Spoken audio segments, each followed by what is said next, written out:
राम कृष्ण की प्यारी गैया। कि गुरुजन तो व्याकुल रहते हैं, आपके हृदय में व्याकुलता नहीं है, पर गुरुजनों के हृदय में निरंतर इस बात की व्याकुलता बनी रहती है कि ये जो ठाकुर जी श्री जी के आश्रित हुआ है, इसको हम अपनी सारी पूंजी प्रदान कर दें। पर दुख की बात है, दुर्भाग्य की बात है, हम लोग सारी पूंजी नहीं लेते हैं। हमारी पूंजी क्या है? बढ़िया गुलाब जामुन, खीर, मलाई, मालपुआ, रबड़ी, इमरती, जलेबी, बढ़िया बढ़िया कपड़ा, खूब सुंदर दक्षिणा, यही हमको चाहिए, यही हमको गुरु जी के पास मिल गया तो आध्यात्मिक संपत्ति से वंचित रह जाते। पूज्य श्री पहाड़ी बाबा महाराज कहते थे, बच्चा क्या बतावें, सुबह से शाम तक न जाने कितने लोग हमारे सामने आते हैं, पर भगवान की भक्ति हमें मिले, भगवान का प्रेम हमें मिले, इस भाव को लेकर कोई नहीं आता। सब संसारी कामनाओं को लेकर आते हैं, कोई नहीं आता।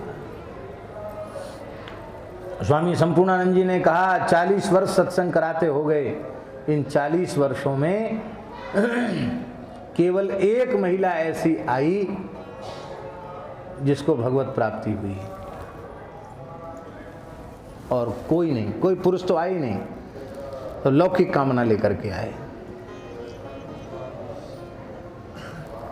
प्रकाशिते क्वापि पात्रे, पात्र में प्रकाशित होती है। श्री स्वामी अग्रदेवाचार्य जी महाराज आज भी वहां विराजे हैं, और कोई सुपात्र पहुंचे तो सही,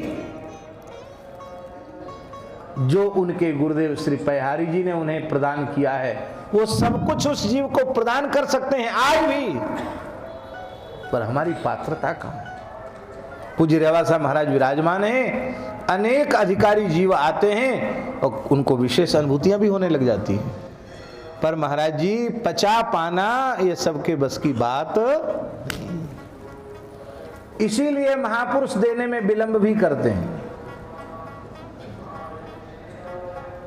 इसलिए देने में विलंब करते हैं कि हम दे तो दें पर ये पचा ही नहीं पाएगा, इसका अनिष्ट हो जाएगा। इसलिए गुरु पादाश्रय ग्रहण करो। वे सद्गुरु भगवान जब रीझ जाएंगे, कैसे रीझेंगे? रुपया कपड़ा देने से रीझेंगे कि भोजन कराने से? हमारे जैसे तो रीझ जाएंगे इससे भी, पर जो वस्तुतः सद्गुरु हैं वे रीझेंगे तब जब उनके भावना के, उनके विचारों के अनुकूल तुम्हारा जीवन होगा।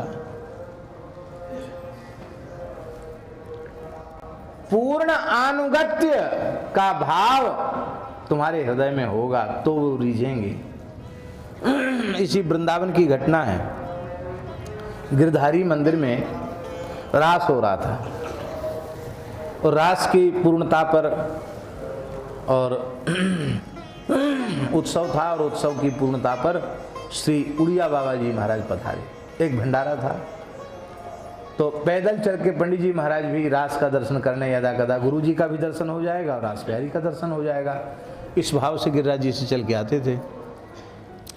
तो जिस दिन भंडारा था तो श्री उड़िया बाबा ने पंडित जी को कहा, पंडित जी प्रसाद पाके जाना। क्या कहा? अब पंडित जी का तो नियम नहीं था भोज भंडारे में खाना, कभी जीवन में नहीं खाया, ब्रजवासियों की मधुकरी लेते थे वो। लेकिन उन्होंने यह नहीं कहा कि गुरुजी मेरा तो ये नियम है, ये नहीं कहा मेरा ये नियम है, कोई संकोच नहीं, पंगत में बैठ गए। अब ऊपरी मंजिल पे तो उड़िया बाबा बैठे थे, वहां पंडित जी के लिए जगह रखी गई थी, वो वहां पंडित जी नहीं बैठे, सबसे नीचे कोने में एक जगह पंडित जी बैठे। दीनता विनम्रता तो क्या कहना उनमें।